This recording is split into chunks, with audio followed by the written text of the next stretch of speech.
Platformers were the meat and potatoes of the gaming world during the 8 through the 32-bit era.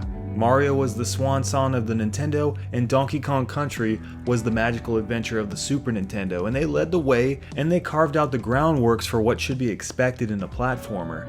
Following suit in their brilliance, we had classics like Earthworm Jim and Sonic on the Genesis, and Banjo-Kazooie and Crash Bandicoot and Ratchet and Clank later on. There are just so many to list, it's never ending. But today, we don't see those kind of games come around as often, and after recently playing through Mechazoo from Good Mood Creators, I asked the question, why not? And I don't mean in the obvious degree. Yeah, we all know that developers have figured out that this genre, 2D or 3D, is just not as profitable as other contemporary genres.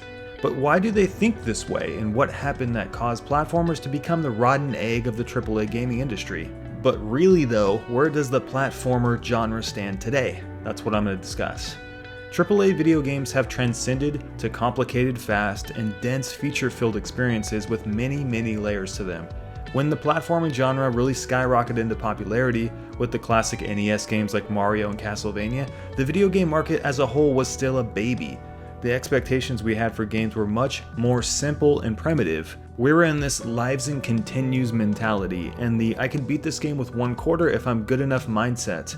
Games were less of a lifestyle and more of a hobby back then due to their simplicity. And as a total media experience, the games of yesteryear were more of a sit-down experience, rather than a trip down the road of total media immersion. Storytelling became a brighter possibility as the PlayStation came into stride in 1995. Prior to the PlayStation, storytelling was defined with very basic text cutscenes, and usually nothing more. And even further back to the 8-bit era, story was usually condensed to a basic on-screen background text box, or in the early days by having you read, God forbid, the old game manual. Fast forward to the 32-bit era, and Final Fantasy VII came along to show us that storytelling could be cinematic, dynamic, and extremely personal.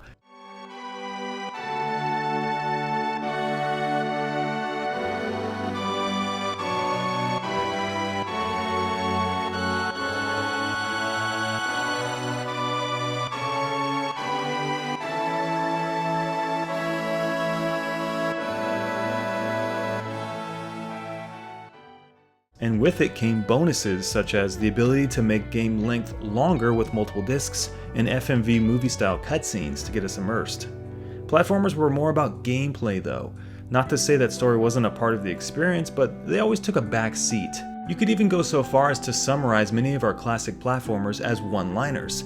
Mario saves Peach, Banjo saves Sister and defeats the evil Gruntilda, Crash runs after Cute Girl and defeats Cortex.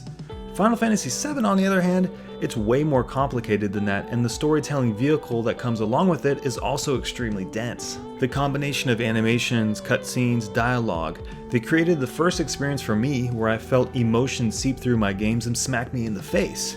And even onward to the 64-bit era and the Xbox and then the PlayStation 3, even more was shelled out to make our games more cinematic. Voice acting, for one, when it was implemented well, added another dimension to how we experience games, and then there was the interactive storytelling later on, where we lived the moments of the characters in the games while the story elements were playing out. All of this stuff combined to make games more complicated and cinematic, which were two traits that traditional fun platformers did not house. It's the difference between a total media experience rather than a drop-in hour of fun run-around gameplay. No, this wasn't the reason for the genre's decline directly, but it was a shift in the paradigm of gaming that highlighted platformers as a genre that was ill-equipped to deliver on these changing consumer tastes. In other genres such as RPGs, MMOs, first-person shooters, we could include all of that exposition, but with the payoff of a host of other positives. First, multiplayer in gaming is a huge selling point, as are the ability for games to provide large-scale progression systems that keep us coming back. In platformers, usually progression is dollied out in the game through the advancement of the game to unlock more things for you to advance in the game. First-person shooters allow for that same progression, plus so much more, such as microtransactions, season passes, subscription services, pre-order bonuses that affect the multiplayer components, early access to competitive betas. It's hard for platformers to compete with that in a business sense, and the potential payoff is difficult to ignore, so why make platformers anymore? Secondly, this all feeds into a broader sense of community that is lacking in platform games. Platformers have and traditionally been games of isolation, single player for the most part, and the community is directly outside of the game world. Interacting with other players outside of a rare co-op mode is done on the internet, forums, chat rooms, things that take you outside of the game. Other genres have structures built into house servers, guilds, and in-game chat communities, competitive leaderboards, all things that keep players directly inside of the game and keep that player count up.